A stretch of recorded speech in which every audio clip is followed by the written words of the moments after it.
जय हिंद साथियों, स्वागत है आपका self study classes with Sumit Jain YouTube channel और दोस्तों ऐप में। दोस्तों बहुत सारे स्टूडेंट को ऐप डाउनलोड नहीं करते बन रहा है या फिर कर भी लिया है तो कोर्स भी नहीं देख पा रहे हैं।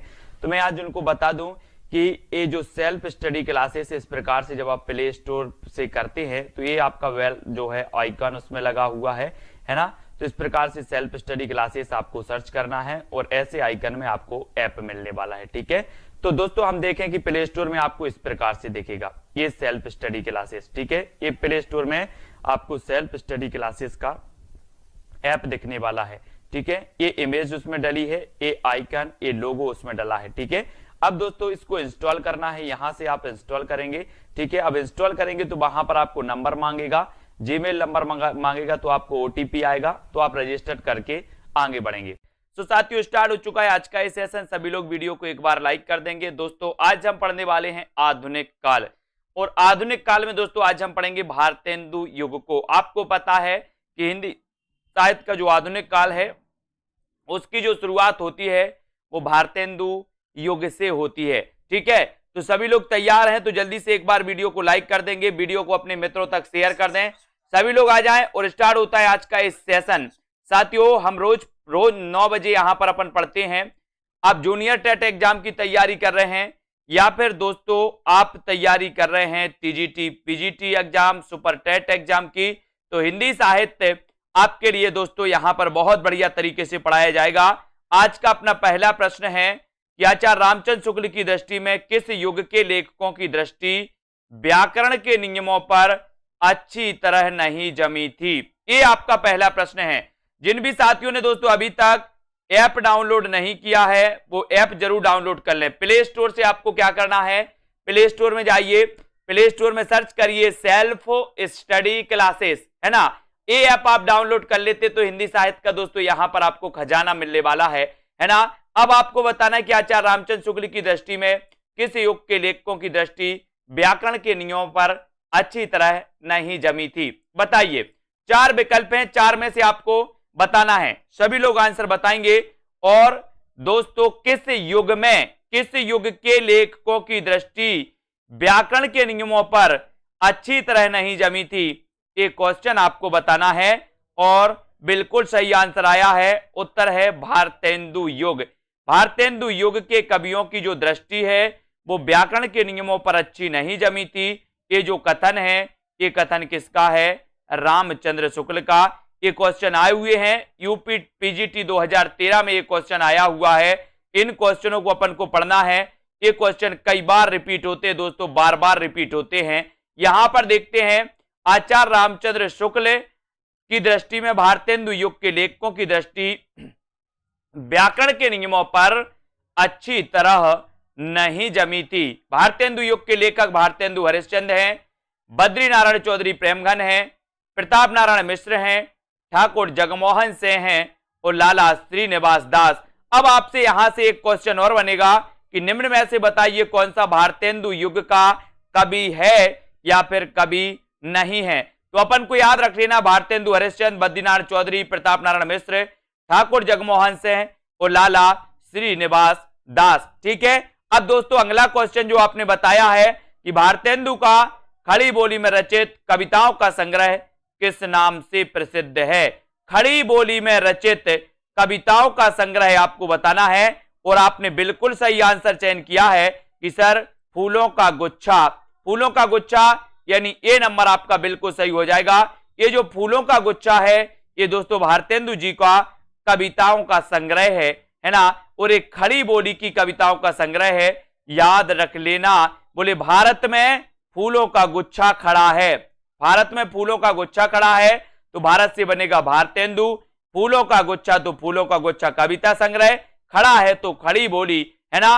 तो खड़ी बोली की दोस्तों कविताओं का संग्रह माना जाता है फूलों का गुच्छा, यानी कि आपका जो ए नंबर है वो बिल्कुल सही है। ठीक है, युग प्रवर्तक साहित्यकार भारतेंदु हरिश्चंद्र ने मुक्तः ब्रज भाषा में काव्य रचना की, परंतु फूलों का गुच्छा तथा दशरथ विलाप नामक काव्य ग्रंथों की रचना भारतेंदु जी ने खड़ी बोली में की थी। ये आपको याद रख लेना है। ठीक है, अब दोस्तों यहां पर आपको बताना कौन सा लेखक भारतेंदु मंडल का नहीं है। भारतेंदु मंडल का लेखक कौन सा नहीं? आपने देखा होगा दोस्तों, अपन देखते भारतेंदु युग में भारतेंदु मंडल बनाया गया था और भारतेंदु मंडल के सबसे वरिष्ठ जो दोस्तों लेखक थे वो लेखक थे बालकृष्ण भट्ट, है ना। बालकृष्ण भट्ट का जन्म हुआ था दोस्तों 1844 में। इसको आपको याद रख लेना है। भारतेंदु का जन्म, बालकृष्ण भट्ट का जन्म कब हुआ था? 1844 में हुआ था, है ना।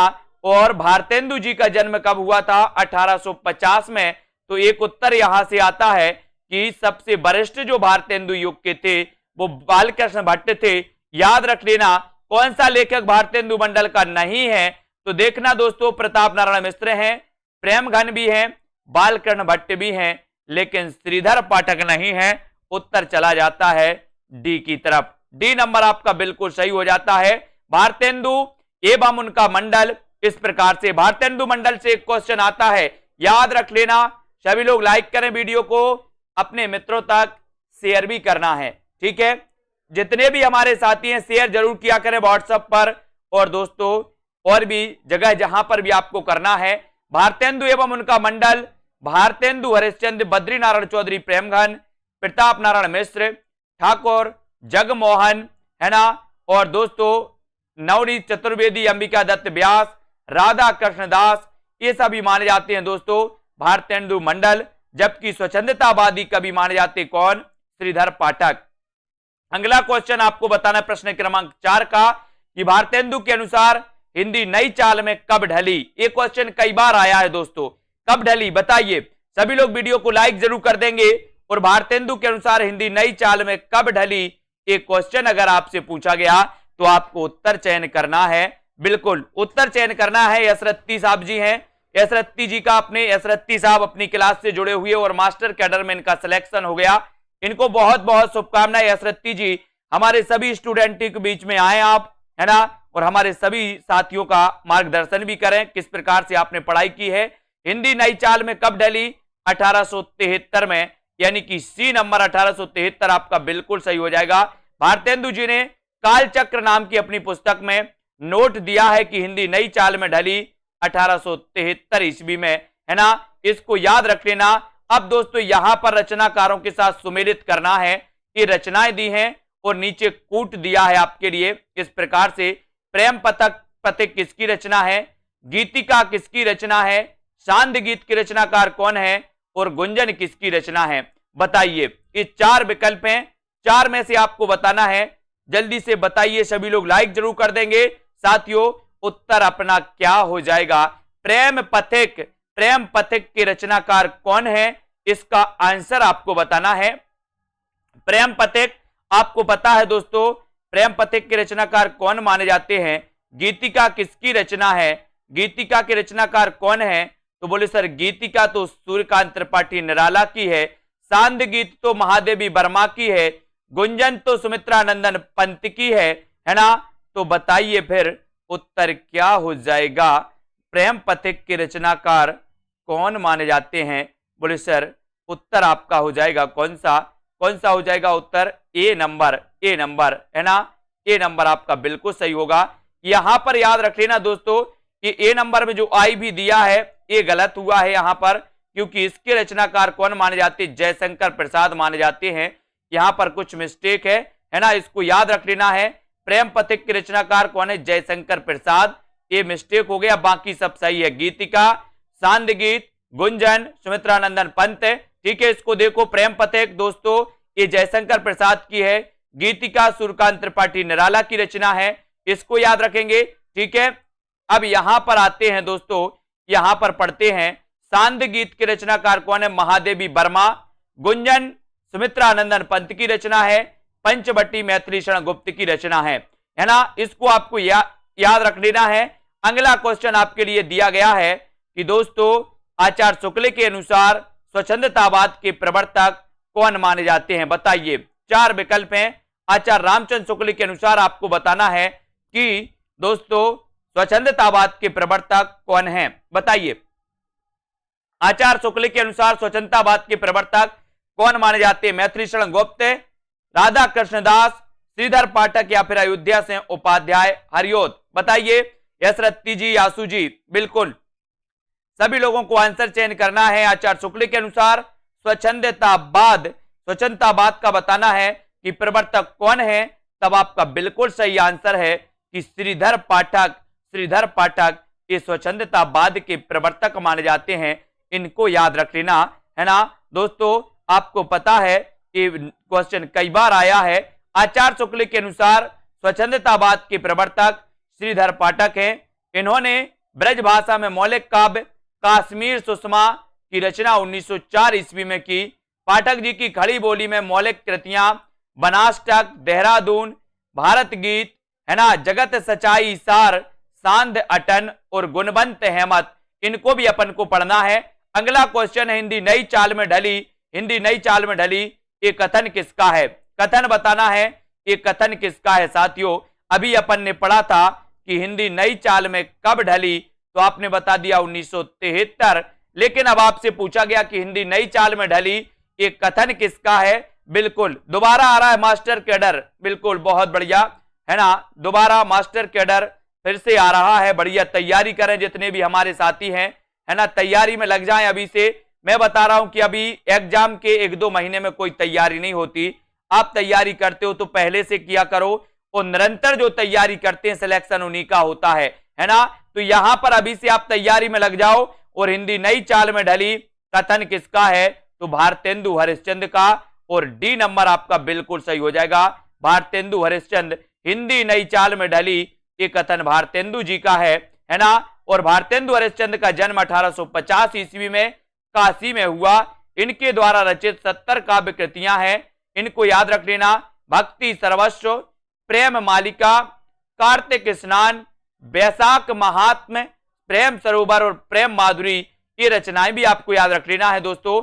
अगला क्वेश्चन आपको बताना है कि आधुनिक काल के साहित्य की सबसे बड़ी विशेषता क्या है? आधुनिक काल के साहित्य की ये आपको बताना है। मात्र गद्य में उत्कृष्ट कृतियां की रचना हुई, गद्य को साहित्य के सशक्त माध्यम के रूप में प्रतिष्ठित किया, या नवगीतों में संगीत के तत्वों को पिरोना, या फिर दोस्तों भावुकता कथनों को प्रश्रय प्रदान करना। ये आप बताएंगे कि आधुनिक काल के साहित्य की सबसे बड़ी विशेषता क्या है, बताइए। उत्तर इसका राइट चयन करना है रवि जी, और राइट आंसर है कि गद्य को साहित्य के सशक्त माध्यम के रूप में प्रतिष्ठित करना, ये दोस्तों आधुनिक काल की सबसे बड़ी विशेषता मानी जाती है। गद्य को साहित्य के रूप में सशक्त माध्यम के रूप में प्रतिष्ठित करना, ये आधुनिक काल की सबसे बड़ी विशेषता मानी जाती है मनीष जी, है ना। और दोस्तों जिन भी साथियों को एडमिशन लेना है, जूनियर टेट वालों को, जिन भी साथियों को दोस्तों एडमिशन लेना है वो एडमिशन ले सकते हैं। अगला क्वेश्चन है आधुनिक हरिश्चंद्र द्वारा संपादित पत्रिका का सही नाम क्या है? दोस्तों ये जो कोर्स है मात्र हिंदी साहित्य का विस्तृत अध्ययन, हिंदी साहित्य का ट्रिकी वीडियो, ठीक है, हिंदी साहित्य के लिए दोस्तों आपका टॉपिक वाइज टेस्ट, हिंदी व्याकरण का कोर्स, ये सारा कोर्स आपको मात्र 1200 रुपए में उपलब्ध है दोस्तों अभी। तो सेल्फ स्टडी क्लासेस को आप डाउनलोड करें। और दोस्तों जिनको एडमिशन लेना है मास्टर कैडर वालों को, है ना, यूपी टीजीटी पीजीटी वालों को, जूनियर टेट वालों को, वो ले सकते हैं और अपनी तैयारी को बहुत अच्छा कर सकते हैं। अब अगला क्वेश्चन है कि भारतेंदु हरिश्चंद्र द्वारा संपादित पत्रिका का सही नाम बताना है। सही नाम क्या है दोस्तों? बाला बोधनी, बाला प्रबोधनी, बाल प्रबोध, या फिर बाल विनोद, बताइए। भारतेंदु हरिश्चंद्र द्वारा संपादित जो पत्रिका है इसका सही नाम क्या है? राइट आंसर प्रश्न क्रमांक 9 में आपको चयन करना है और भारतेंदु हरिश्चंद्र द्वारा संपादित पत्रिका का सही नाम बताना है। और सही नाम बताने के लिए बोला गया तो ये दोस्तों महिलाओं से संबंधित पत्रिका थी और इस पत्रिका का नाम क्या था? बाला बोधनी। क्या था? वाला बोधनी। यानी जो आपने ए नंबर लगाया सुनीता देवी जी, वो बिल्कुल सही है, वाला बोधनी पत्रिका। ऐसा भी क्वेश्चन पूछा जाता है कि दोस्तों बाला बोधनी पत्रिका निम्न में से बताइए कौन सी पत्रिका महिलाओं से संबंधित थी? तो महिलाओं से संबंधित पत्रिका थी कौन सी? बाला बोधनी, है ना। और भारतेंदु हरिश्चंद्र द्वारा संपादित पत्रिका का सही नाम है वाला बोधनी। 1968 ईस्वी में कवि वचन सुधा, है ना, इसको याद रख लेना दोस्तों। 1973 में हरिश्चंद्र मैगजीन तथा 1984 में बाला बोधनी पत्रिका निकाली। ये क्वेश्चन कई बार आ चुके हैं दोस्तों कि निम्न में से बताइए कौन सी पत्रिका दोस्तों किसने नहीं निकाली, भारतेंदु जी ने नहीं निकाली। तो अपन क्या याद रखेंगे कि कवि बचन सुधा, है ना, और दोस्तों 1968 में कवि बचन सुधा, 73 में हरिश्चंद्र मैगजीन, है ना, बाला बोधनी 1984, इनको अपन को याद रख लेना है। बिल्कुल थ्योरी पढ़ाते हैं, पेड कोर्स में थ्योरी भी पढ़ाते हैं, यहां अपना यही चलता है दोस्तों। इस क्लास में अपन प्रैक्टिस करते हैं और पेड क्लास में थ्योरी भी पढ़ते हैं और वहां पर आपके ट्रिकी वीडियो भी आते हैं। किसने 1873 ईस्वी में हरिश्चंद्र मैगजीन की स्थापना की थी, बताइए 1873 में। और यहां पर अपन पहले भी पढ़ चुके हैं कि सर 1873 में हरिश्चंद्र मैगजीन की जो स्थापना की थी वो किसने की थी, भारतेंदु जी ने। भारतेंदु यानी बी आपका बिल्कुल सही है। बाला बोधनी 1984, कवि बचन सुधा 1968, 1973 में दोस्तों हरिश्चंद्र मैगजीन। इन चीजों को आप लोग याद रखिए, ये हमेशा पूछी जाती हैं। अब यहां पर आते हैं दोस्तों, हरिश्चंद्र ने 1873 में हरिश्चंद्र मैगजीन की स्थापना की। यह पत्र भारतेंदु युग का मुख्य पत्र माना जाता है। मोस्ट इंपोर्टेंट क्वेश्चन यहां से बनता है, आपसे पूछा जाता है कि निम्न में से बताइए कौन सा भारतेंदु युग का मुख्य पत्र माना जाता है। तो दोस्तों इसको आपको याद रख लेना है कि जो हरिश्चंद्र मैगजीन है, इसको हरिश्चंद्र मैगजीन को भारतेंदु युग का मुख्य पत्र माना जाता है। याद रख लेना सभी लोग, इसका पहल हरिश्चंद्र पत्रिका नाम का बाद में परिवर्तित हो गया। इसके अतिरिक्त भारतेंदु जी ने कवि बचन सुधा 1868, है ना, 1868 है दोस्तों, यहां पर ये 1968 दिया है, वो 1868 है, ठीक है, इसको अपन को याद रख लेना, है ना। बाला बोधनी 1874, ये गड़बड़ दिया है, यहां पर सन गड़बड़ हो गया है, ठीक है, 1874 है क्योंकि 1844 1850 में तो जन्म हुआ था भारतेंदु का और 1885 में मृत्यु हो गई थी। तो ये 1868, 1873, है ना, और दोस्तों 1884, इनको आप सुधार लेना। ये चारों वहां पर थोड़ा सा मिस्टेक हो गया है, यहां पर अपन एक बार और देख लेते हैं। यहां पर देखो ये थोड़ा सा यहां मिस्टेक हो गया, 1968 लिख गया, 1973 लिख गया, है ना, 1884, ये 1868 है, ये 1873 है, ये 1884 है। इसको आपको नोट्स कर लेना, ठीक है, ये सुधार लेना क्योंकि जन्म आपका भारतेंदु हरिश्चंद्र का हुआ था, है ना। भारतेंदु हरिश्चंद्र का जो जन्म हुआ था वो हुआ था 1850 में, है ना, इसलिए इन्होंने 1868 में निकाली थी कवि बचन सुधा, 1873 में निकाली थी दोस्तों इनने कौन सी निकाली थी, हरिश्चंद्र मैगजीन, है ना, और दोस्तों 1884 में निकाली थी इन्होंने बाला बोधनी। इसको याद रख लेना। अगला बताना है आपको यहां पर, हिंदी साहित्य के इतिहासकार 1850 से 1900 ईस्वी के काल को किस नाम से अभिहित करते हैं, ये बताना है आपको। बताइए, हिंदी साहित्य के इतिहासकार 1850 ईस्वी से 1950, बताइए काल को किस नाम से अभिहित करते हैं? द्विवेदी युग के, भारतेंदु युग, शुक्ल युग या फिर छायावादी युग?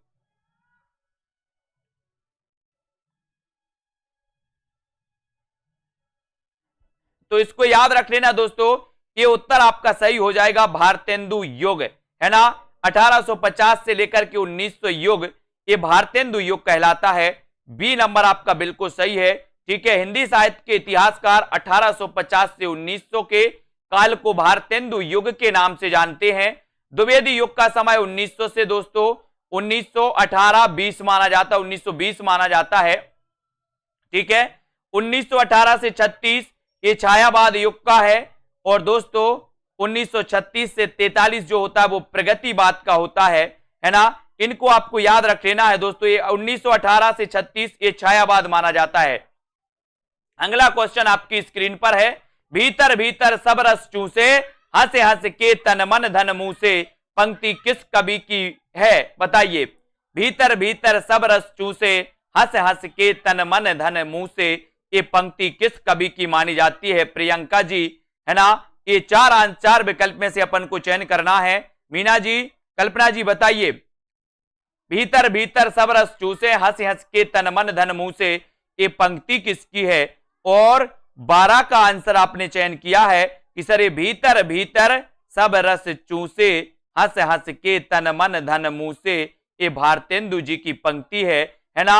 हिंदी साहित्य के संदर्भ में नव जागरण के अग्रदूत, निज भाषा उन्नति है, सब उन्नति को मील, को बीज मंत्र मानने वाले, वल्लभ संप्रदाय में दीक्षित, उर्दू में रसा उपनाम से कविता करने वाले भारतीय हरिश्चंद्र, 70 काव्य ग्रंथों की रचना की इन्होंने। और इसके प्रमुख काव्य ग्रंथ हैं इनके विजयनी विजय वैजंती, है ना, दशरथ विलाप, फूलों का गुच्छा, भारत शिक्षा, रिपुनाष्टक, प्रबोधनी, प्रात समीरन। ये पूछी जाती है दोस्तों। ये रसा उपनाम से भी लिखते थे भारतेंदु। वल्लभ संप्रदाय में ये दीक्षित थे, यानी कि कृष्ण भक्त थे। कौन? वल्लभाचार्य। इन्होंने कहा था निज भाषा उन्नति है, सब उन्नति को मूल। ये दोस्तों है ना, बिन निज भाषा ज्ञान के मिटे ना ही को सूल।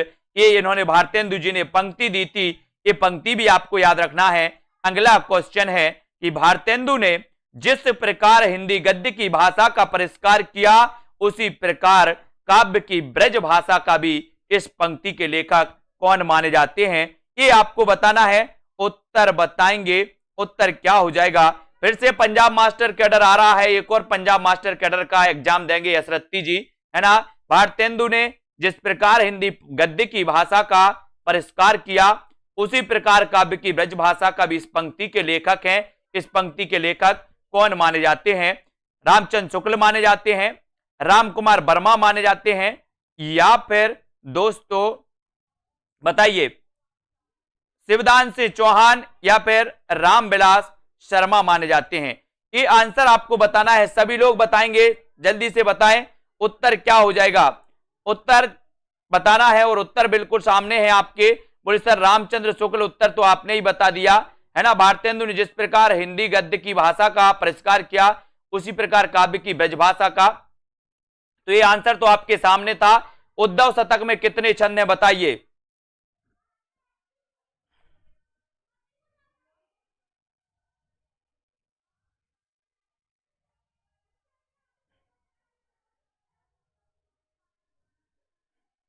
तो यहां पर उद्धव शतक में 116 छंद हैं। इसको आपको याद रख लेना है।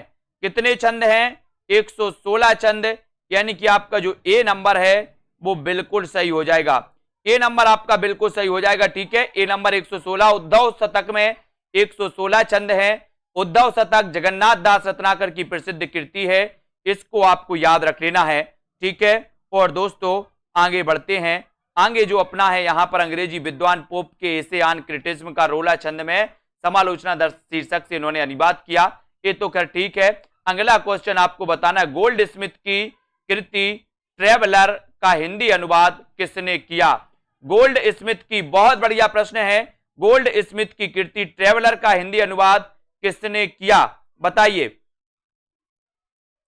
बिल्कुल सही है। यहां पर दोस्तों आपको एक चीज सुधारनी है,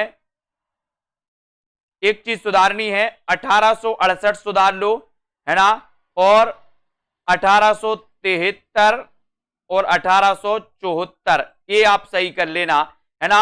एक कवि बचन सुधा 1868, 1873 में हरिश्चंद्र चंद्रिका और 1874 में बाला बोधनी। ये आप सही कर लेना इसको, है ना। 1884 नहीं है, ये 1874 है ना। 1868, 1873 और 1874 इसको आप लोग सही कर लेना, ठीक है। और यहां पर गोल्ड स्मिथ की कृति ट्रेवलर का अनुवाद किसने किया? तो किया है श्रीधर पाठक ने, है ना। ये चीज को आप लोग सुधार लें, ठीक है। कहीं मिस्टेक होती तो दोस्तों कमेंट में जरूर लिखा करें और उसको अपन क्लास के दौरान ही सही कर लेंगे, है ना। 1868 में दोस्तों कवि बचन सुधा, 1873 में हरिश्चंद्र चंद्रिका, है ना, हरिश्चंद्र मैगजीन, और 1874 में बाला बोधनी। ये समय लिख लो आप अगर आप नोट्स कर रहे हो तो। 1868, 73 और 74। ये बाला बोधनी दोस्तों 74 है, 84 नहीं है, ठीक है। इसको सुधार के लिखना। गोल्ड स्मिथ की दोस्तों कृति ट्रेवलर का हिंदी अनुवाद श्रांत पथिक नाम से खड़ी बोली में श्रीधर पाठक ने गोल्ड स्मिथ के अन्य ग्रंथ हर्मिट का एकांतवासी योगी तथा डिटर्जेंट विलेज का उजड़ ग्राम नाम से अनुवाद किया। ये क्वेश्चन पूछे जाते हैं। कैसे पूछे जाएंगे आपसे कि गोल्ड स्मिथ की कृति ट्रेवलर का हिंदी अनुवाद श्रीधर पाठक ने किस नाम से किया? तो आप बताओगे श्रांत पथिक के नाम से। ठीक है, खड़ी बोली में। ठीक है, गोल्ड स्मिथ के अन्य ग्रंथ हर्मिट का एकांतवासी योगी नाम से। ठीक है, डिटर्जेंट विलेज का उजड़ ग्राम नाम से।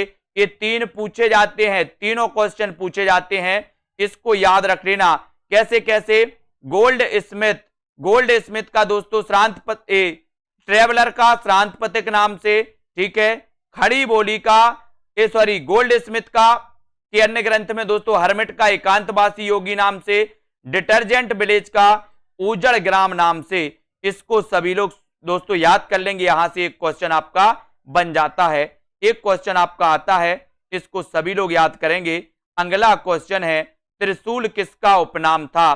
त्रिशूल किसका उपनाम था? बताइए, त्रिशूल किसका उपनाम था? सभी लोग लिखेंगे, बताइए किसका उपनाम था दोस्तों त्रिशूल? त्रिशूल किसका उपनाम था? आपको बताना है, चयन करना है सभी लोगों को।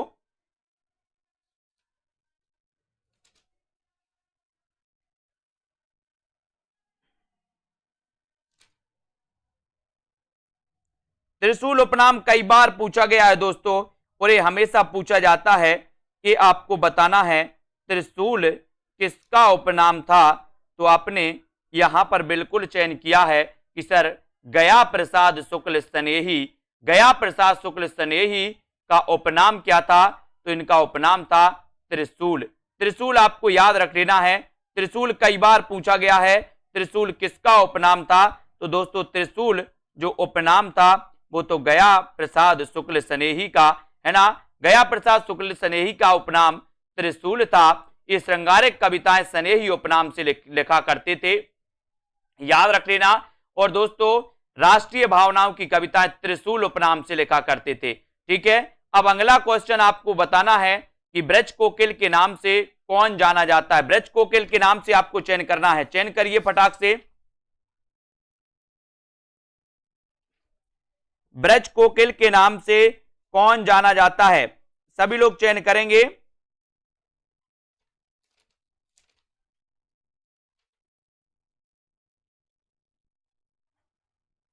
राइट आंसर आपको बताना है, ब्रज कोकिल के नाम से कौन जाने जाते हैं।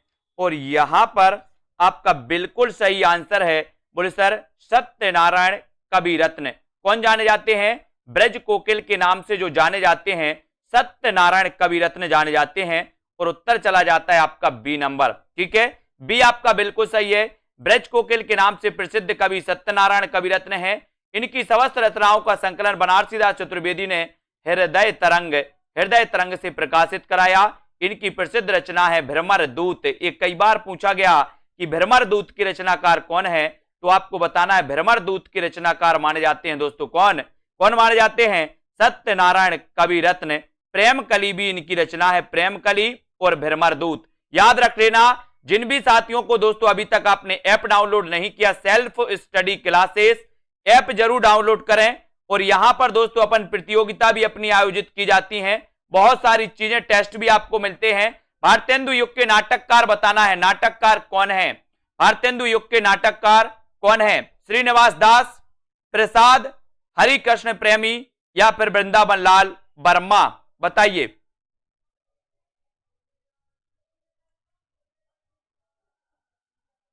और भारतेंदु युग के नाटककार कौन है?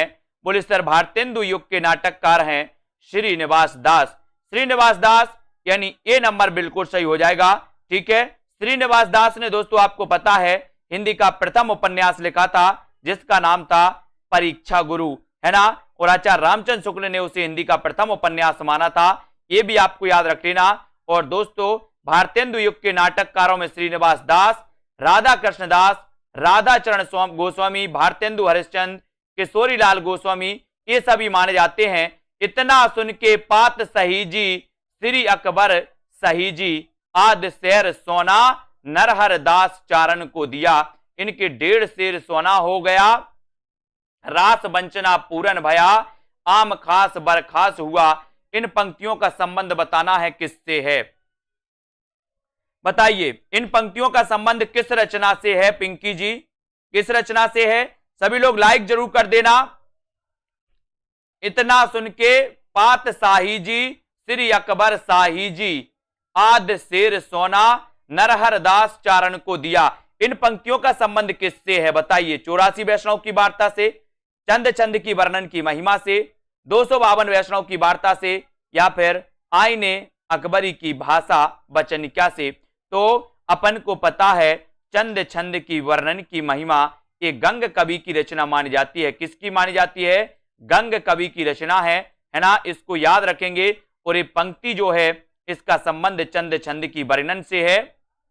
कभी ऐसा भी क्वेश्चन आता है कि चंद छंद की वर्णन की महिमा ये किसकी दोस्तों रचना है? तो ये गंग कवि की रचना मानी जाती है। इसको अपन को याद रख लेना, ये हमेशा क्वेश्चन आपके बीच में आते हैं, इनको याद रख लेना है ना दोस्तों। यहां पर आते हैं अपन हिंदी नई चाल में ढली भारतेंदु की ये जो पुस्तक है ये किस पुस्तक से ली गई है बताइए?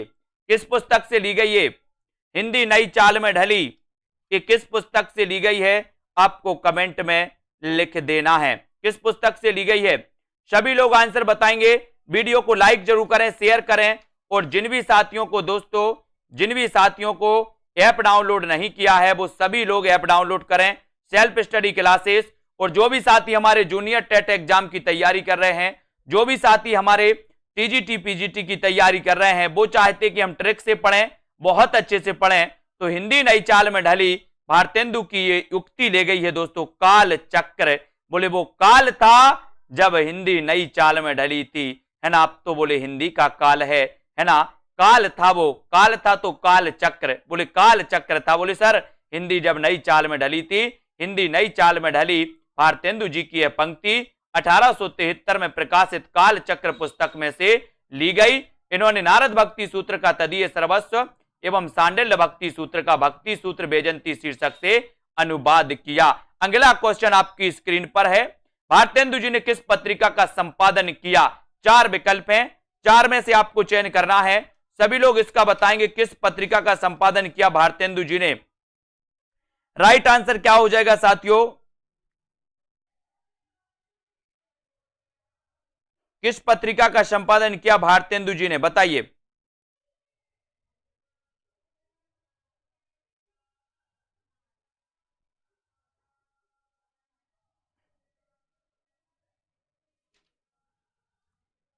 और यहां पर आपका बिल्कुल सही है। बोले सर कवि बचन सुधा 1868, है ना, 1868। इसको याद रखेंगे। 1868 में इन्होंने कवि बचन सुधा, हरिश्चंद्र मैगजीन, बाला बोधनी नामक की पत्रिकाएं निकाली थी दोस्तों। ये 3 पत्रिकाएं आपको याद रख लेना है। इनकी सभी पत्रिकाएं काशी से प्रकाशित हुई थी, ये चीज भी आपको याद रख लेना है। मर्यादा का भी इन्होंने संपादन किया, मर्यादा का संपादन कृष्णकांत मालवीय तथा माधुरी का संपादन दुलारी लाल भार्गव ने किया था, ये भी याद रख लेना। और दोस्तों आपको पता है कि चिंतामणि जो घोष थे, चिंतामणि घोष थे, सरस्वती का, ये सरस्वती पत्रिका के क्या माने जाते हैं? संस्थापक माने जाते हैं, है ना। सरस्वती पत्रिका के प्रथम संपादक कौन थे? आपने बताया, आपको पता होगा, श्याम सुंदर दास, है ना। ये प्रथम संपादक थे सरस्वती पत्रिका के, है ना। और दोस्तों फिर बने थे कौन? महावीर प्रसाद द्विवेदी। लेकिन जो सरस्वती पत्रिका के संस्थापक थे चिंतामणि घोष, है ना। ये याद रख लेना। कभी कभी पूछा जाता है कि सरस्वती पत्रिका के संस्थापक कौन थे, तो संस्थापक आपको लगाना है दोस्तों, संस्थापक में चिंतामणि घोष, है ना। फिर पूछा जाता है कि सरस्वती पत्रिका के प्रथम संपादक कौन थे, तो श्याम सुंदर दास। फिर पूछा जाता है कि महावीर प्रसाद द्विवेदी कब संपादक बने, तो 1903 में, है ना। सबसे पहले एक काशी से प्रकाशित हुई थी पत्रिका सरस्वती पत्रिका, उसके बाद दोस्तों प्रयाग से, याद रख लेना, ठीक है। समस्या पूर्ति किस युग की विशेषता है, तो यह है भारतेंदु युग की, भारतेंदु युग की विशेषता है समस्या पूर्ति। और ए नंबर आपका बिल्कुल सही हो जाता है। भारतेंदु युग में समस्या पूर्ति एक पर्याप्त लोकप्रिय काव्य पद्धति थी। कवियों की प्रतिभा, रचना कौशल परखने के लिए कवि गोष्ठियां और कवि समाजों में कठिन कठिन विषयों पर समस्या पूर्ति कराई जाती थी। तो समस्या पूर्ति ये क्वेश्चन मोस्ट इंपॉर्टेंट है और ये भारतेंदु युग की विशेषता मानी जाती है, इसको याद रख लेना। अभी तक साथियों अगर आपने self study classes app download नहीं किया है तो ऐप डाउनलोड करें। हर रोज मैं एक दोस्तों योजना बना रहा हूं कि हर रोज 20 प्रश्नों का एक साहित्य का टेस्ट फ्री होगा सबके लिए रोज, है ना। तो इस प्रकार से मैं देखता हूं किस प्रकार से दोस्तों, है ना, जल्दी से सभी लोग बताएं उत्तर क्या हो जाएगा। सभी लोग बताएंगे भारतेंदु ने अधिकतर किस भाषा में काव्य की रचना की है? संस्कृत भाषा में, ब्रज भाषा में, या फिर हिंदी भाषा में, या फिर पाली भाषा में? बताइए भारतेंदु ने अधिकतर किस भाषा में काव्य की रचना की? इसका उत्तर बताना है संदीप जी, विजय लक्ष्मी जी बताइए। प्रश्न क्रमांक 23 और 23 में आपने जो उत्तर बताया है तो उत्तर हो जाएगा आपका ब्रज भाषा। भारतेंदु ने अधिकतर किस भाषा में काव्य रचना की है? तो वो की है ब्रज भाषा में, है ना। रवि जी ब्रज भाषा यानी बी नंबर आपका बिल्कुल सही हो जाएगा। बी जिन्होंने बताया भारतेंदु ने अधिकतर जो ब्रज भाषा में काव्य की रचना की है दोस्तों, उन्होंने ब्रज भाषा के अप्रचलित शब्दों को छोड़कर उसके परिष्कृत रूप को अपनाया। ये आपको याद रख लेना दोस्तों। ये इनकी जो रचनाएं हैं वो प्रेम मालिका, प्रेम माधुरी, प्रेम तरंग, प्रेम प्रलाप, ये कई बार पूछी जाती हैं। प्रेम मालिका, प्रेम माधुरी, है ना, और प्रेम तरंग, प्रेम प्रलाप। ठीक है, आपको प्ले स्टोर में सर्च करना है self study classes, self study classes सभी लोग सर्च कर लेंगे, है ना। और यहां पर आपको बताना है निम्नलिखित में से कौन सा लेखक भारतेंदु मंडल का नहीं है? बताइए भारतेंदु मंडल का कौन सा नहीं है? ये सभी लोग बताएंगे। उत्तर क्या हो जाएगा सोनू सिंह जी? 24 का उत्तर, 24 का सभी लोगों को आंसर चयन करना है। कौन सा लेखक भारतेंदु मंडल का नहीं माना जाता? भारतेंदु मंडल आपको बहुत अच्छे से पढ़ना है और भारतेंदु मंडल का लेखक कौन सा नहीं है? तो 4 विकल्प बताना है। नंदलाल जी बताइए। प्रश्न क्रमांक 24 सुनीता जी, शिल्पा जी, और 24 में राइट आंसर चला जाता है राजा लक्ष्मण सिंह, यानी कि आपका डी नंबर भारतेंदु मंडल के ये दोस्तों नहीं माने जाते और डी आपका बिल्कुल सही है। प्रताप नारायण मिश्र 1856, है ना। बद्री नारायण चौधरी प्रेमघन 1855, बालकृष्ण भट्ट 1844, ठीक है। राधा कृष्णदास 1865 भारतेंदु मंडल के लेखक हैं, जबकि राजा लक्ष्मण सिंह 1826 से 96 ये भारतेंदु मंडल के लेखक नहीं है। तो याद रख लेना सबसे पहले बालकृष्ण भट्ट 1844, फिर दूसरे नंबर भारतेंदु जी 1850, है ना दोस्तों। 1855 में प्रेमघन आते हैं, 1856 में प्रताप नारायण मिश्र आते हैं, 1865 में राधा कृष्णदास आते हैं। तो इनको क्रमबद्ध भी मैंने आपको बताया है, क्रमबद्ध भी आप लोग देख लिया करें, है ना। यहां पर हिंदी प्रदीप के यशस्वी संपादक का नाम बताना है। हिंदी प्रदीप मैंने आपको याद करवाया था, प्रदीप के बाल भट्टा से भरत गए, प्रदीप के बाल भट्टा से भरत गए। तो प्रदीप से प्रदीप, बाल से बालकृष्ण भट्ट, प्रदीप से हिंदी प्रदीप और बाल से बालकृष्ण भट्ट, है ना। तो प्रदीप के बाल बाल भट्टा से भरत गए, है ना। तो प्रदीप से हिंदी प्रदीप और बाल से बालकृष्ण भट्ट, ये संपादक थे बालकृष्ण भट्ट। हिंदी प्रदीप नामक पत्रिका के यशस्वी संपादक भारतेंदु युग के निबंधकार, वरिष्ठ निबंधकार, उपन्यासकार बालकृष्ण भट्ट थे। नूतन ब्रह्मचारी, एक अजान, 100 अजान, एक सुजान, 100 अजान, एक सुजान इनके उपन्यास हैं। नूतन ब्रह्मचारी कई बार पूछा गया और 100 अजान, एक सुजान मैंने याद करवाया था। बोले 100 अजान, एक सुजान उपन्यास किसका है? तो मैंने आपको याद करवाया था बहुत अच्छे से। कैसे याद करवाया था? बोले सर ऐसा क्या था सुजान में कि 100 अजान, एक सुजान? मैंने कहा सुजान के बाल बहुत अच्छे थे, बाल बहुत अच्छे थे। तो ये रचना किसकी होगी? बालकृष्ण भट्ट की, बालकृष्ण भट्ट की। इसको याद रख लेना दोस्तों। नूतन ब्रह्मचारी भी इन्हीं का है। अगला क्वेश्चन, नव जागरण का अग्रदूत हिंदी के किस लेखक को कहा जाता है? नए जागरण के अग्रदूत किसे कहा जाता है? सभी लोग लाइक जरूर कर देंगे। हमारे सभी मित्र सेल्फ स्टडी क्लासेस ऐप जरूर डाउनलोड कर लें। अभी दोस्तों आपके लिए कोर्स चल रहा है ना। लाइव क्लासें आदिकाल से स्टार्ट हुई हैं। जिनको अभी कोर्स को परचेस करना है तो वो अभी ऐप में एडमिशन ले सकते हो दोस्तों। कोर्स में हिंदी साहित्य, हिंदी व्याकरण के जहां पर आपको बहुत बढ़िया टेस्ट भी करवाए जाते हैं और बढ़िया तरीके से अध्ययन करवाया जाता है। नवजागरण का अग्रदूत हिंदी के किस लेखक को कहा जाता है? उत्तर चला जाता है भारतेंदु हरिश्चंद्र। भारतेंदु हरिश्चंद्र यानी कि बी नंबर आपका बिल्कुल सही है। आपके सामने है, स्क्रीन पर है आपके, भारतेंदु युग का कौन सा कवि पुष्टि मार्ग में दीक्षित था? ये आंसर आपको बताना है। तो 4 विकल्प हैं, 4 में से सभी लोग आंसर बताएंगे। 27 का आंसर हमें बताना है कि कौन सा पुष्टि मार्ग में दीक्षित था, बताइए। बालकृष्ण भट्ट थे। कल आपका ये चैलेंज प्रश्न था साथियों, और यहां पर आपको लिखना है पुष्टि मार्ग में दीक्षित था तो कौन था? बालकृष्ण भट्ट थे, भारतेंदु हरिश्चंद्र, प्रेमघन, या फिर दोस्तों प्रताप नारायण मिश्र। कौन थे? 4 विकल्प हैं। भारतेंदु युग का कौन सा कवि पुष्टि मार्ग में दीक्षित था, ये क्वेश्चन आपको बताना है। और दोस्तों 4 में से आपने जो चयन किया है ना, स्तुति जी, रविंद्र, अनुपम जी, बहुत बढ़िया आंसर आप लोगों ने बताया है कि सर भारतेंदु युग का जो कवि था, कौन से कवि थे? भारतेंदु हरिश्चंद्र। ये पुष्टि मार्ग में दीक्षित हुए, पुष्टि मार्ग में दीक्षित हुए, यानी आपका बी नंबर बिल्कुल सही हो जाएगा। ठीक है। हिंदी साहित्य के आधुनिक काल के प्रथम चरण में भारतेंदु युग के अन्य विषयों के साथ साथ परंपरागत भक्ति काव्य, विशेष रूप से कृष्ण भक्ति काव्य की रचना हुई। युग प्रवर्तक कवि भारतेंदु हरिश्चंद्र बल्लभ संप्रदाय के पुष्टि मार्ग में दीक्षित हुए। इसके पहले दोस्तों अपन ने बल्लभ संप्रदाय पढ़ा था। बल्लभ संप्रदाय के जो प्रवर्तक थे वो कौन थे? बल्लभाचार्य थे। ठीक है। आपने देखा कि बल्लभाचार्य ने पुष्टि मार्ग की स्थापना की थी। बल्लभाचार्य ने पुष्टि मार्ग की स्थापना की थी। ये क्वेश्चन कई बार आया है कि पुष्टि मार्ग की स्थापना किसने की थी, तो आपका उत्तर होता बल्लभाचार्य।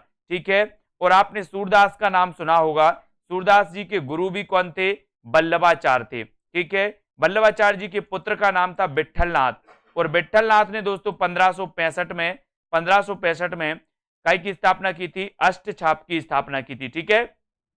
अब यहां पर आपको बताना है कि बकरी बिलाप किसकी काव्य कृति है? बकरी बिलाप, है ना, तो ये आंसर हो जाएगा, बोले सर बकरी बिलाप, ये जो है ये भारतेंदु हरिश्चंद्र की है ना, भारतेंदु हरिश्चंद्र की है।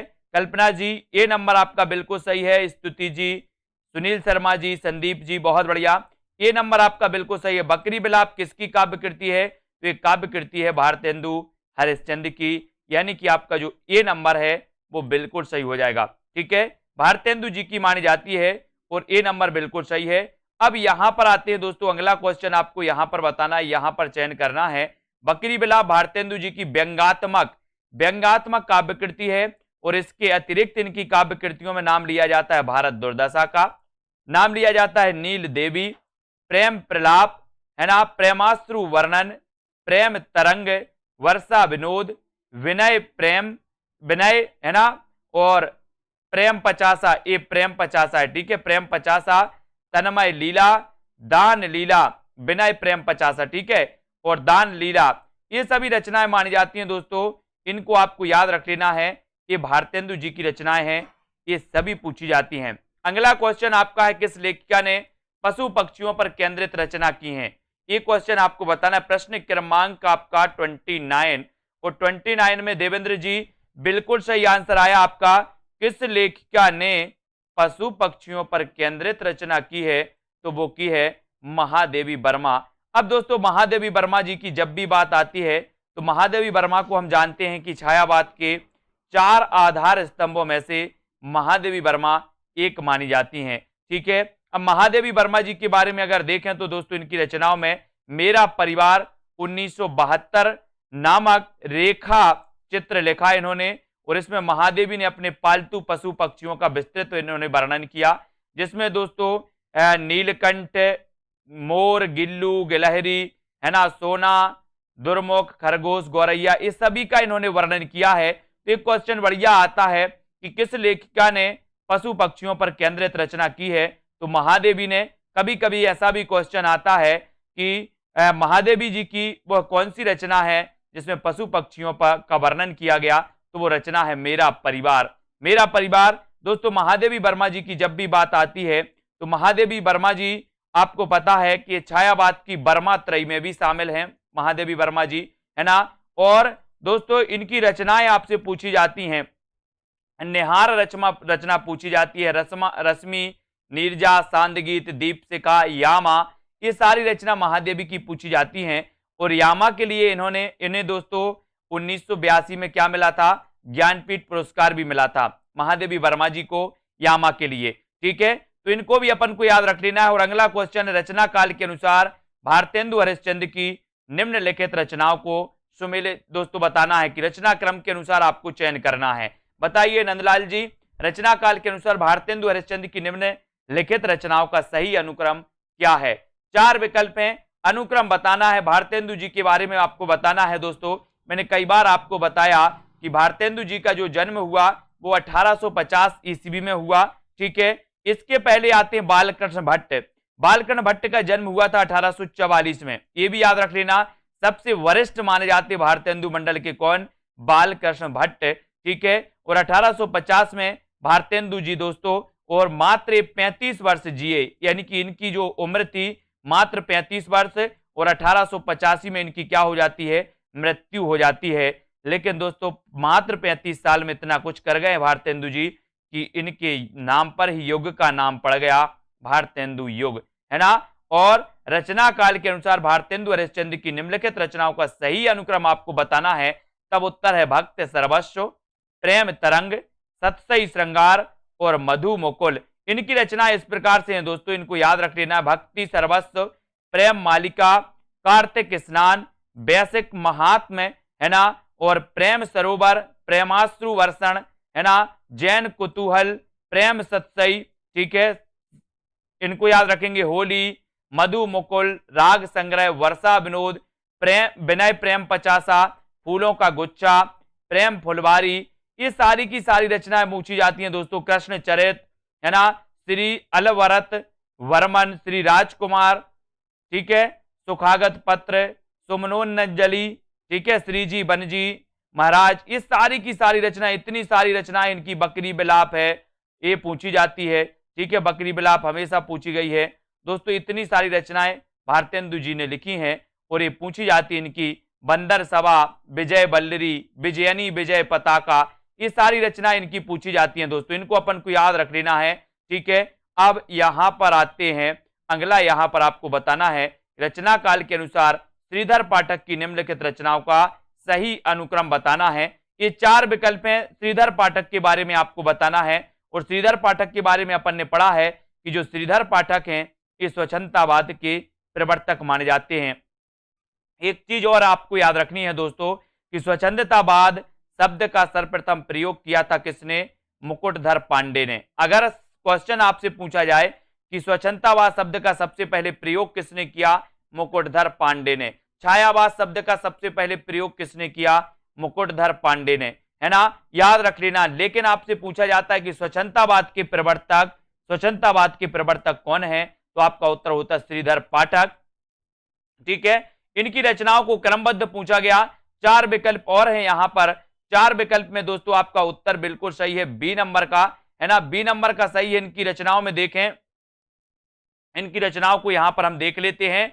और यहां पर एकांतवासी योगी, उजड़ ग्राम, श्रांत पथिक, सांध अटन, ये इनकी मानी जाती है दोस्तों। लेकिन एक बार हम इनकी रचनाओं की ओर ध्यान देंगे। इनकी रचनाओं में, श्रीधर पाठक की रचनाओं में दोस्तों, इनकी रचनाएं है मनोविनोद, है ना, हिमालय, एकांतवासी योगी। कई बार पूछा गया एकांतवासी योगी के रचनाकार कौन है? तो श्रीधर पाठक। जगत सच्चाई सार, उजड़ ग्राम, है ना, गुणवंत, हेमंत और श्रांत पथिक, ऋतु सहार, काश्मीर सुषमा, वनाष्टक, देहरादून, स्वर्गीय वीणा, है ना, धन विजय, सांध अटन, भारत गीत आदि, ये सभी रचनाएं मानी जाती हैं। इनको आपको याद रख लेना है दोस्तों। ये रचनाएं श्रीधर पाठक की हैं जो कि स्वच्छंदतावाद के प्रवर्तक माने जाते हैं। अगला क्वेश्चन आपकी स्क्रीन पर है। आधुनिक काल में पद्य के साथ किसका विकास हुआ? बताइए, पद्य के साथ किसका विकास हुआ? गद्य का, तकनीकी का, समीक्षा का या फिर संचार का? कुरैशी जी, आधुनिक काल में पद्य के साथ किसका विकास हुआ? 4 विकल्प हैं। पद्य के साथ साथ किसका विकास हुआ, ये भी आपको उत्तर बताना है। और विकल्प आपके सामने हैं, सभी लोग चयन करेंगे। आधुनिक काल में पद्य के साथ किसका माना जाता है? लिखिए जल्दी से, आंसर क्या हो जाएगा आपका? पद्य के साथ किसका विकास हुआ? ये उत्तर आपको चयन करना है। उत्तर आपका क्या हो जाएगा? 4 विकल्प हैं, बढ़िया प्रश्न है। आधुनिक काल में पद्य के साथ किसका विकास हुआ, ये उत्तर आपको बताना है। और आपका राइट आंसर चला जाता है विकल्प नंबर ए की तरफ कि सर आधुनिक काल में पद्य का विकास तो हुआ, लेकिन पद्य के साथ साथ गद्य का भी विकास हुआ, है ना। आधुनिक काल में गद्य के साथ, पद्य के साथ गद्य का विकास हुआ, बल्कि गद्य के अंतर्मुखी विकास को देखकर आचार्य शुक्ल ने इसे गद्य काल की संज्ञा दे दी है। ठीक है, गद्य काल की संज्ञा दी थी ना, दी थी आचार्य शुक्ल ने आधुनिक काल को, है ना। तो यहां पर देखो, हिंदी आलोचना का इतिहास कौन से काल से माना जाता है? हिंदी आलोचना, ऐसा भी कई बार पूछा गया है, हिंदी आलोचना का इतिहास कौन से काल से माना जाता है? भक्ति काल से माना जाता है, या फिर दोस्तों आदिकाल, वीर गाथा काल, या आधुनिक काल से माना जाता है? हिंदी आलोचना का इतिहास आपको बताना है। 4 विकल्प हैं। आधुनिक काल में क्वेश्चन हमेशा पूछे जाते हैं, जो आपको बहुत अच्छे से पढ़ना है। बताइए, हिंदी आलोचना का इतिहास कौन से काल से माना जाता है? प्रश्न क्रमांक 33 और 33 में आपने बिल्कुल सही आंसर चयन किया है, और राइट आंसर है आपका आधुनिक काल। आधुनिक काल यानी डी नंबर जो है वो बिल्कुल सही है। हिंदी आलोचना का इतिहास कौन से काल से माना जाता है? आधुनिक काल से। हिंदी आलोचना का इतिहास आधुनिक काल से माना जाता है, और हिंदी आलोचना की शुरुआत 19वीं सदी के उत्तरार्ध में भारतेंदु से मानी जाती है। भारतेंदु द्वारा रचित नाटक आधुनिक हिंदी आलोचना की प्रथम आलोचनात्मक मानी जाती है दोस्तों। नाटक, है ना, नाटक निबंध लिखा था इन्होंने, आलोचनात्मक निबंध लिखा था, किसने? भारतेंदु जी ने, है ना। इसको याद रख लेना। और दोस्तों यहां पर कुछ रचनाएं दी हैं, उनका सन आपको बताना है। प्रेम माधुरी का सन क्या है? एकांतवासी योगी, हिमतरंगिणी, निहार, इन सभी के दोस्तों रचना काल आपको बताना है। रचना काल क्या है? 4 विकल्प हैं, रचना काल का आपको चयन करना है। करिए सभी लोग चयन करें जल्दी से, क्या हो जाएगा राइट आंसर आपका? प्रेम माधुरी का रचना काल क्या है? एकांतवासी योगी का रचना काल क्या है ना। और दोस्तों हिमतरंगिणी का रचना काल क्या है? तो यहां पर आपको याद रख लेना, हिमतरंगिणी 1948 की रचना है, ये तो आपको पता ही है। ठीक है, और यहां पर हम देखेंगे कि दोस्तों निहार 1930 की है। ठीक है, एकांतवासी योगी की अगर बात करेंगे तो ये 1886 की है, और प्रेम माधुरी 1875 की है। तो इस प्रकार से आपको याद रख लेना दोस्तों, और उत्तर चला जाता है आपका विकल्प नंबर सी की तरफ। सी नंबर आपका बिल्कुल सही हो जाता है, सी नंबर सही है। ठीक है, निहार 1930, ठीक है, 1930 आपका सही हो जाएगा निहार, और प्रेम माधुरी 1975। ठीक है, इनके बारे में हम पढ़ेंगे, इनके बारे में देखते हैं कि ये सारी जो रचनाएं हैं इसकी व्याख्या देखते हैं। यहाँ पर प्रेम माधुरी 1875 में भारतेंदु हरिश्चंद्र। ठीक है, क्लियर। प्रेम माधुरी दोस्तों हो गया। एकांतवासी योगी 1886 में श्रीधर पाठक। हिमतरंगिणी रचना माखनलाल चतुर्वेदी की 1948, है ना। 1955 में इसे क्या मिल गया था? हिमतरंगिणी के लिए साहित्य अकादमी पुरस्कार मिल गया। सबसे पहले माखनलाल चतुर्वेदी की हिमतरंगिणी रचना के लिए साहित्य अकादमी पुरस्कार मिला 1955 में। ठीक है, निहार 1930 महादेवी वर्मा, और आंसू 1925 से जयशंकर प्रसाद। इनको याद रख लेना। अब यहां पर आते हैं हम दोस्तों, यहां पर आपको बता है कि श्रीधर पाठक की खड़ी बोली की अनुदित रचना है गोल्ड स्मिथ द्वारा लिखित हर्मिट, है ना। हर्मिट की दोस्तों ये अनुवाद मानी जाती है ना, एकांतवासी योगी। इसको याद रखेंगे। जन्म काल के आधार पर निम्नलिखित कवियों का सही अनुक्रम बताइए। सही अनुक्रम बताइए, कवियों का सही अनुक्रम बताना है जन्म काल के आधार पर। तो अपन ने पढ़ा है, ये चीज तो अपन ने पढ़ी है कि सर बालकृष्ण भट्ट आते हैं सबसे पहले, यानी कि 1844, है ना। फिर 1844 के बाद 1850 में कौन आते? भारतेंदु हरिश्चंद्र, है ना। तो यहां पर देख लो थोड़ा सा, भारतेंदु हरिश्चंद्र हैं किसी में, यहां पर भी हैं और यहां पर भी हैं। एक नंबर में नहीं है, कट कर दो, डी नंबर।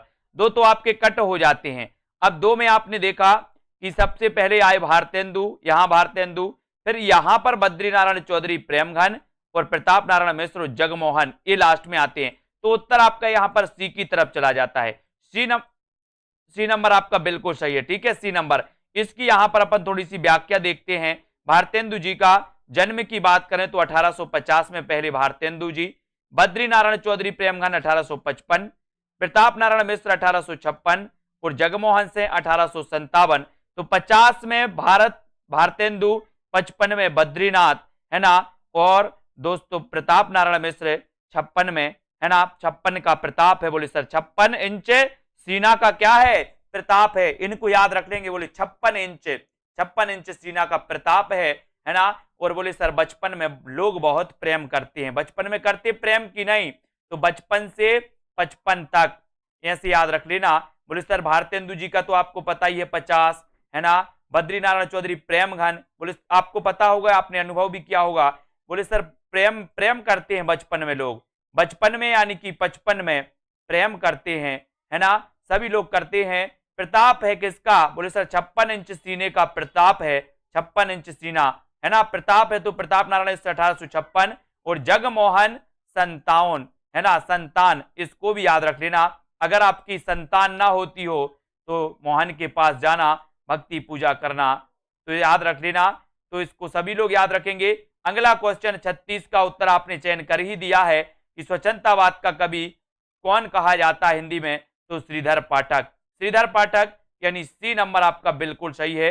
अब नहीं भूलना है आप 1850 में हरिश्चंद्र, प्रेम करते हैं बचपन में लोग तो 55, है ना, प्रताप है 56 इंच सीने के तो 56, जगमोहन से 57, इनको भूलना नहीं है, क्रमबद्ध पूछा जाता हमेशा, ठीक है।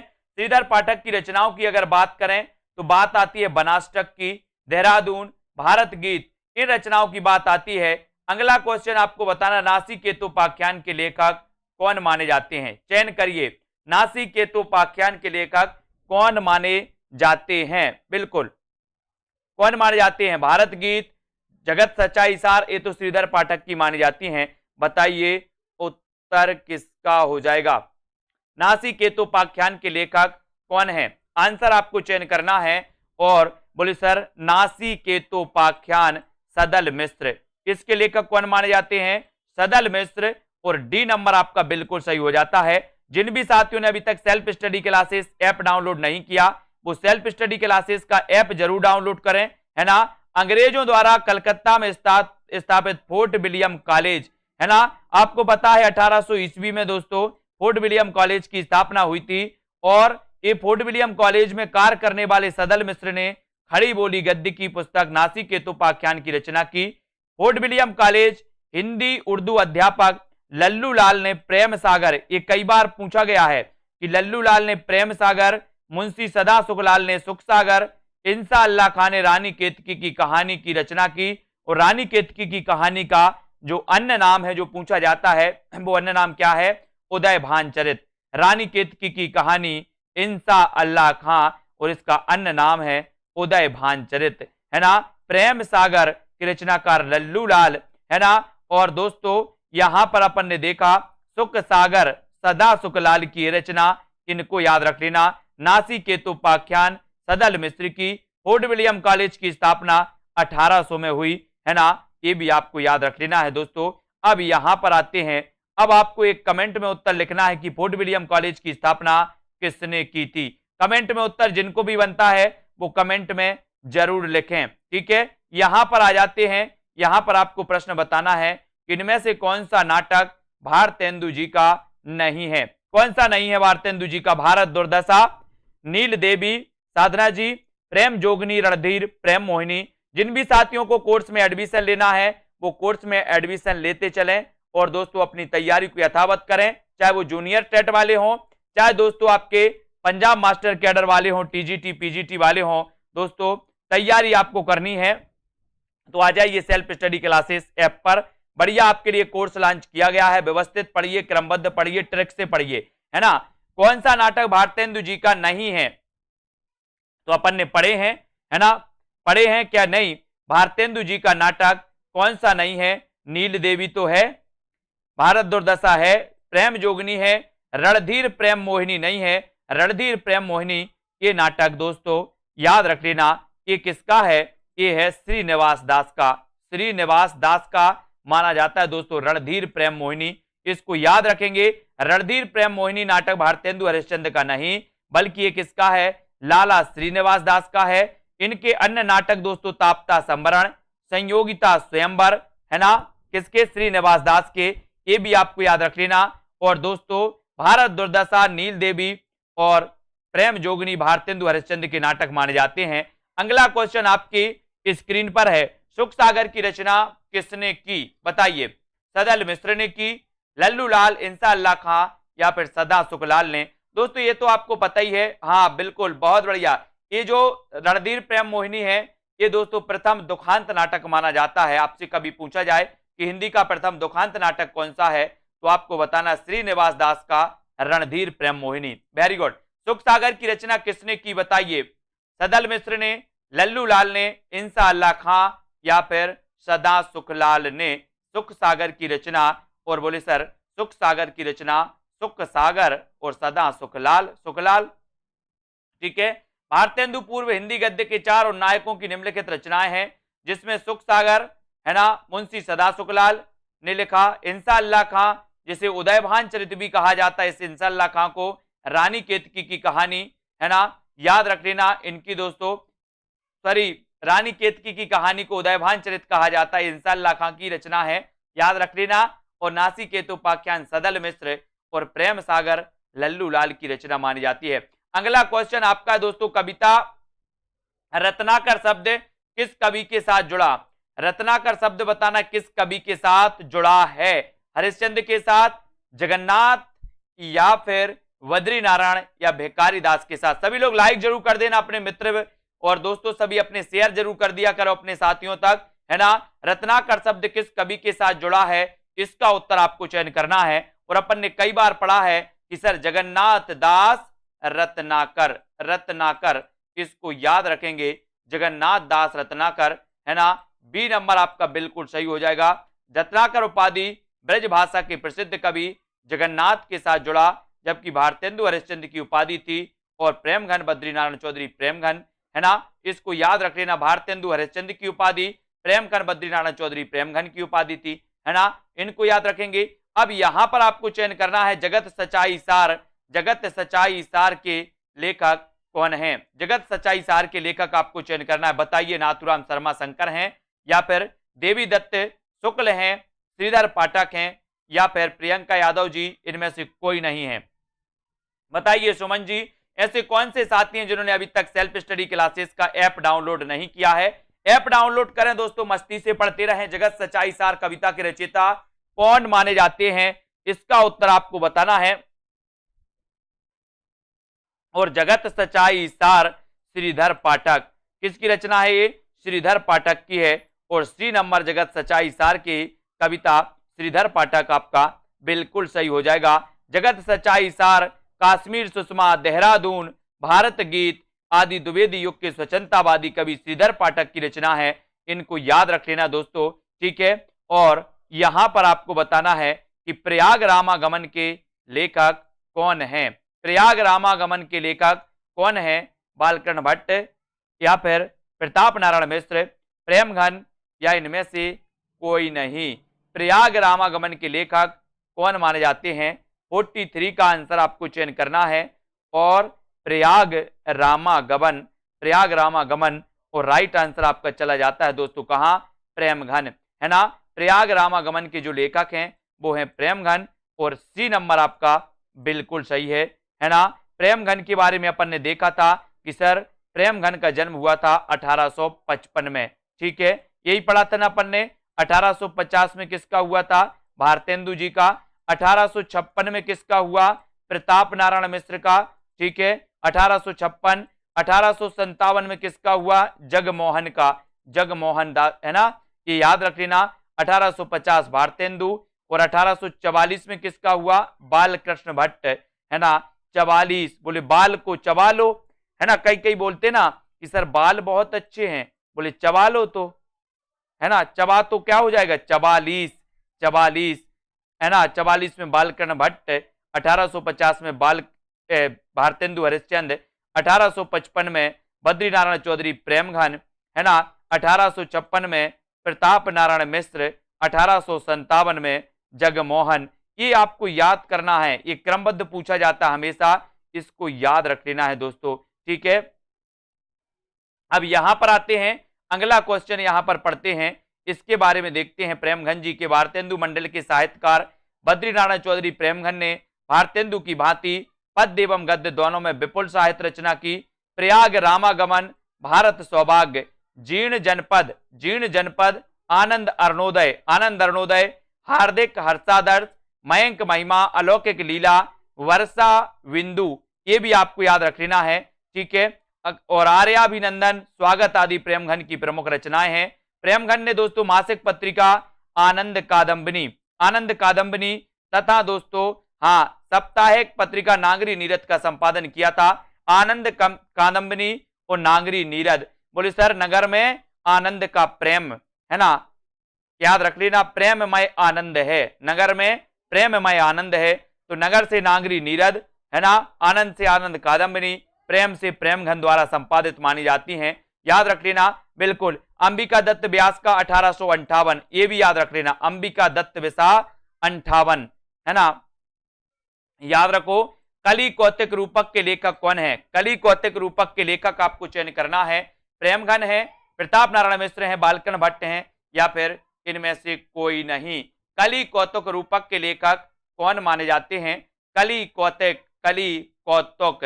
अब मैंने आपको याद भी करवाया था कि कली का प्रताप होता है, कली है ना, अपन देखते बोले सर फूल में कली खिली है, कली, और कली का बहुत प्रताप है ना, तो कली कौतुक के रचनाकार प्रताप नारायण मिश्र, क्योंकि प्रताप तो कली का ही है, और बी नंबर प्रताप नारायण मिश्र आपका सही हो जाता है। कली कौतुक नामक रूपक के लेखक भारतेंदु मंडल के लेखक प्रताप नारायण मिश्र है ना, ये माने जाते हैं दोस्तों। जुआरी खुआरी, कली प्रभाव, हटी हमीर, गो संकट, संगीत शाकुंतल आदि प्रताप नारायण मिश्र ब्राह्मण नामक पत्रिका के संपादक थे। ब्राह्मण के क्या थे? प्रताप नारायण मिश्र। बोले सर ब्राह्मणों का बहुत प्रताप है, ब्राह्मणों का पूजा पाठ में बहुत प्रताप होता है ना, अपन ने देखा है ब्राह्मणों का प्रताप होता है, इसलिए ब्राह्मण पत्रिका के संपादक कौन है? प्रताप नारायण मिश्र है ना। हिंदी प्रदीप के संपादक कौन थे? बालकृष्ण भट्ट। आनंद कादम्बिनी और नागरी नीरद के कौन थे? तो आनंद कादम्बिनी और नागरी नीरद के कौन थे? प्रेमघन। इनको अपन को याद रख लेना है। 19वीं सदी के नव जागरण के दौरान किस पत्रिका ने हिंदी गद्य के विकास में योगदान दिया? 19वीं शताब्दी बताना है, 4 विकल्प हैं, 4 में से आपको चयन करना है, क्या राइट आंसर हो जाएगा? 19वीं सदी के नव जागरण के दौरान किस पत्रिका ने हिंदी गद्य के विकास में योगदान दिया? तो वो पत्रिका कौन सी थी? ये 4 विकल्प हैं। हिंदी गद्य के विकास में आपसे बोला गया जीतू जी, और यहां पर आपका बिल्कुल सही आंसर हो जाएगा कवि बचन सुधा। ये ए नंबर आपका बिल्कुल सही है, जो आपने बिल्कुल सही बताया। 19वीं सदी के जागरण के दौरान हिंदी गद्य के विकास में भारतेंदु हरिश्चंद्र द्वारा संपादित मासिक पत्रिका है ना, कवि बचन सुधा, जिसका प्रकाशन हुआ था 1868 में है ना, ये अपन ने पढ़े थे 1868 में दोस्तों।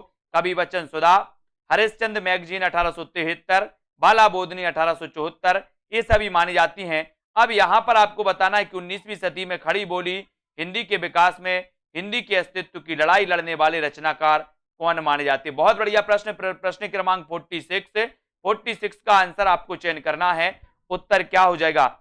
निम्न में से 19वीं सदी में खड़ी बोली हिंदी के विकास में हिंदी के अस्तित्व की लड़ाई लड़ने वाले रचनाकार कौन है?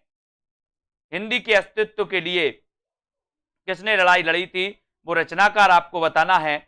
और प्रश्न क्रमांक 46 में सभी लोग लाइक जरूर कर देना, अपने मित्रों तक जरूर शेयर करें दोस्तों इस सेशन को। और राजा शिव प्रसाद सितारे हिंद, यानी आपका उत्तर सी बिल्कुल सही हो जाता है, ठीक है। ये दोस्तों अस्तित्व की लड़ाई लड़ने वाले थे राजा शिव प्रसाद सितारे हिंद है ना। 19वीं सदी में खड़ी बोली हिंदी के विकास में हिंदी के अस्तित्व की लड़ाई लड़ने वालों में प्रमुख थे राजा शिव प्रसाद सितारे हिंद, यानी कि दोस्तों आपका उत्तर सी नंबर बिल्कुल सही है। अगला क्वेश्चन आपकी स्क्रीन पर है, हिंदी नई चाल में ढली यह घोषणा किसने की? बताइए। प्रश्न क्रमांक 47 है ना। इन्हें अंग्रेज सरकार ने सितारे हिंदी की क्या दी थी दोस्तों?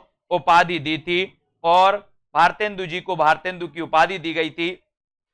बताइए हिंदी नई चाल में ढली है ना, और ये दोस्तों यह घोषणा किसने की थी? भारतेंदु जी ने है ना, या फिर बाल मुकुंद गुप्त ने 1873, अपन बताते ना कि 1873 में हिंदी नई चाल में ढली, 1873 में, ठीक है। तो हिंदी नई चाल में ढली ये जो घोषणा की थी, वो घोषणा किसने की थी?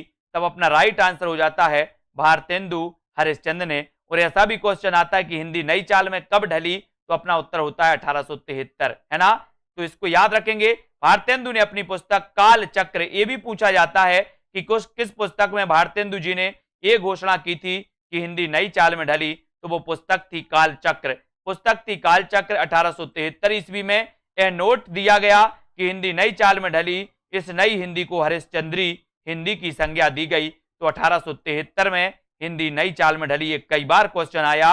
और एक कालचक्र पुस्तक में घोषणा की, किसने घोषणा की? उत्तर हो जाता आपका भारतेंदु हरिश्चंद्र ने, ठीक है। बहुत बढ़िया। अगला क्वेश्चन यहां पर आते हैं, अगला प्रश्न अपन देखते हैं दोस्तों।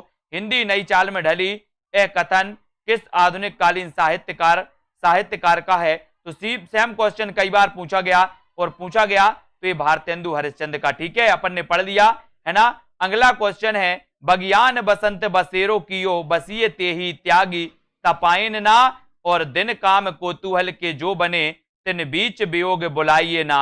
बताइए ये पंक्ति किसकी है? चार विकल्प हैं। जिन भी साथियों ने अभी एग्जाम पार दोस्तों यूट्यूब चैनल एग्जाम पार यूट्यूब चैनल दोस्तों सब्सक्राइब नहीं किया है, वो एग्जाम पार सर्च करेंगे यूट्यूब में एग्जाम पार, ठीक है।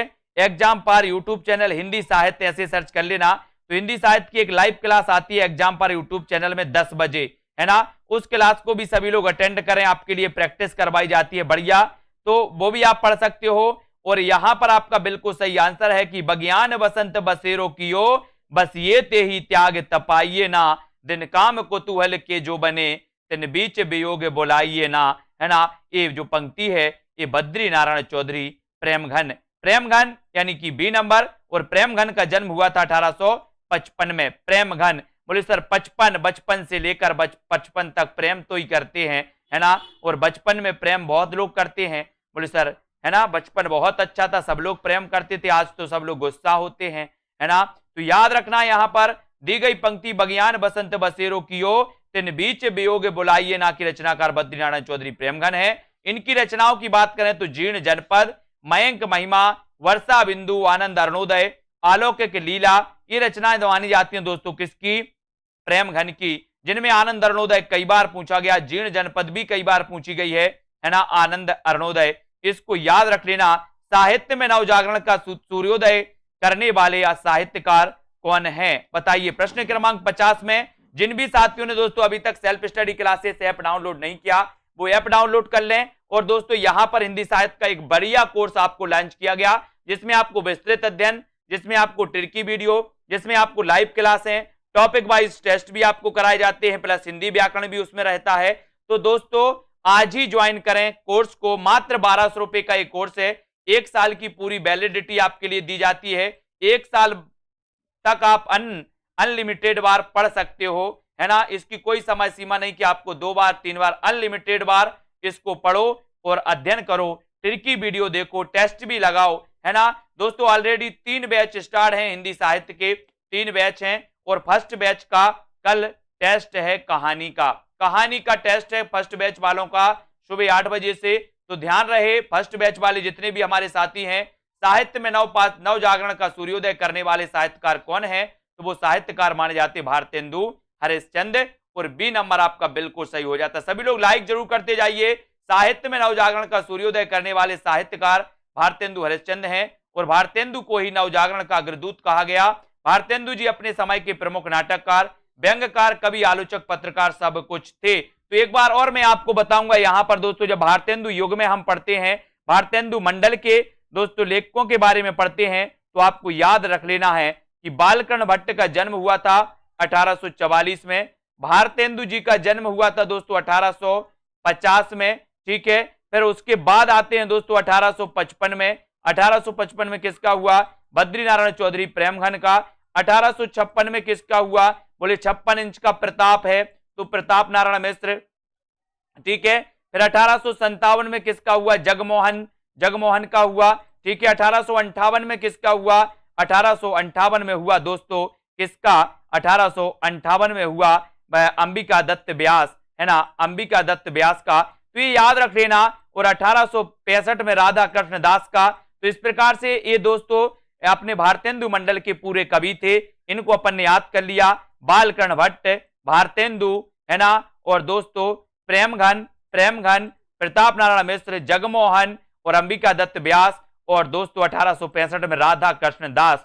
ये आपको क्रमबद्ध पूछा जाता है और यहीं से आपसे पूछा जाता है कि निम्न में से बताइए कौन सा ऐसा कवि है जो भारतेंदु मंडल का कवि नहीं था या फिर था। तो भारतेंदु मंडल के कवि बालकृष्ण भट्ट, है ना, भारतेंदु हरिश्चंद्र, ठीक है, प्रताप नारायण मिश्र, और दोस्तों बद्री नारायण चौधरी प्रेमघन, जगमोहन, अंबिका दत्त व्यास और राधा कृष्ण दास। ये आपको याद रख लेना है। दोस्तों बहुत सारे स्टूडेंट को ऐप डाउनलोड नहीं करते बन रहा है या फिर कर भी लिया है तो कोर्स भी नहीं देख पा रहे हैं।